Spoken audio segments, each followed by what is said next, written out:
Bonsoir, bonjour, ça dépend de quand vous allez sur la vidéo. Je vais vous parler, attirer votre attention sur ce qui se passe dans le monde entier par rapport à la mort de George Floyd et du rappel de la mort de Adama Traoré. Je pense que vous ne vous souvenez pas de l'interdiction de la traite qui intervient en 1815 et surtout en 1817 sous Louis XVIII. L'esclavage est définitivement aboli à Paris en conseil de gouvernement par le décret de Victor Schœlcher qui décide l'abolition de l'esclavage en France et dans ses colonies le 27 avril 1848. Donc tout ça là, il faut faire les recherches sur Internet. J'attire votre attention par rapport à tout ce racisme qui persiste dans le monde entier. Et le noir est poursuivi, même entre les noirs eux-mêmes, il est toujours maltraité. Je ne comprends pas, j'arrive pas à bien comprendre. Vous-même, vous avez vu les images de la police américaine par rapport à la mort de George. Je ne sais pas à quoi il pensait, ce policier-là. Donc, c'est ce qui attire mon attention.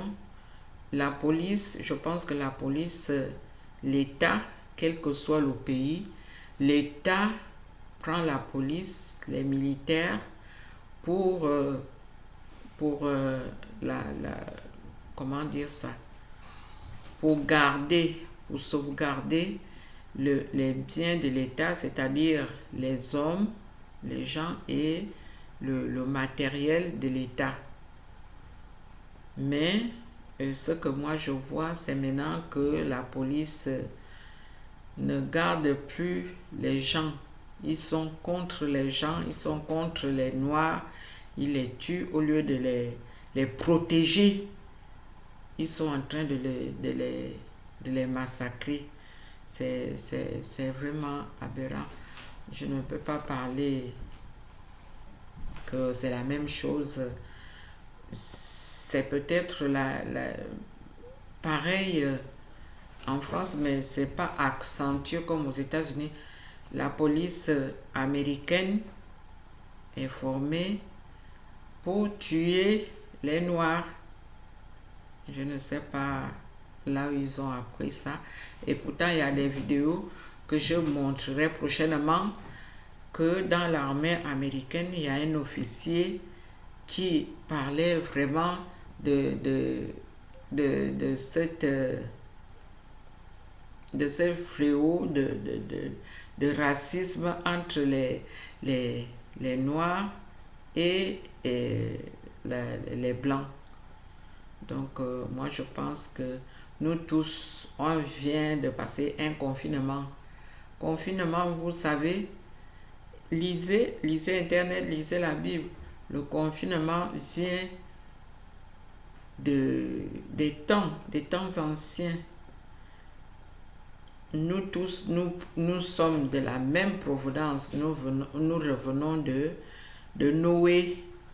Au temps de Noé, il y a eu un confinement. Et d'après l'arche que Noé a fabriqué, Noé avait 3 fils et ces 3 fils-là avaient 3 femmes. Donc nous tous là, nous venons de l'arche de Noé. Pourquoi avoir la haine par rapport aux autres? Quand nous savons que nous venons de la même descendance, Pourquoi avoir la haine avec les autres? Il y a eu les 3 garçons de Noé. Il y a ceux qui sont partis en Asie. Les autres sont partis en Égypte. L'Égypte, qu'on explique que c'est les Noirs. Les autres sont en Europe. Et ce sont les 3 fils de Noé qui ont peuplé tout le monde entier. Je vais vous dire seulement une seule chose. Un blanc qui est en Afrique, s'il lui arrive quelque chose, je ne souhaite pas, je ne prophétise pas, lui arrive un accident. L'ambassade n'a pas les moyens ou bien n'est pas sur place pour sauver la race blanche dans un pays des Noirs. Il a fait un accident, il lui faut la transfusion tout de suite, la transfusion du sang. Comment on va faire? On va prendre le sang des Noirs pour lui donner, pour qu'il survive. Vice versa, une personne noire fait l'accident dans un pays des Blancs. Qu'est-ce qu'on va faire? Comment on va lui prendre le sang? On va lui prendre le sang des Blancs pour lui infuser afin qu'il vive. Est-ce que vous ne voyez pas la gravité des choses?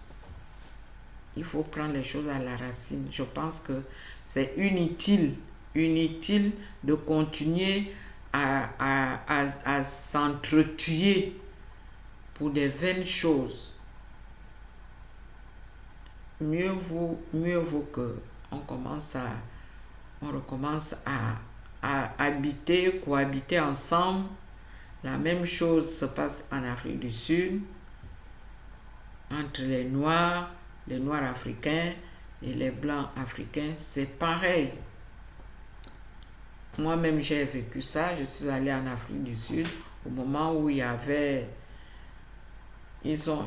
aboli la distance qui avait entre les Blancs et les Noirs. En fait, ils étaient en prison parce que nous avons causé, nous avons mangé ensemble dans les hôtels qui étaient réservés seulement aux Blancs, pas aux Noirs. Et on était avec les Blancs. Ils ont dit que vraiment c'était une prison centrale, qu'on ne pouvait pas vraiment s'entendre. Et il y a un Blanc africain qui s'est levé.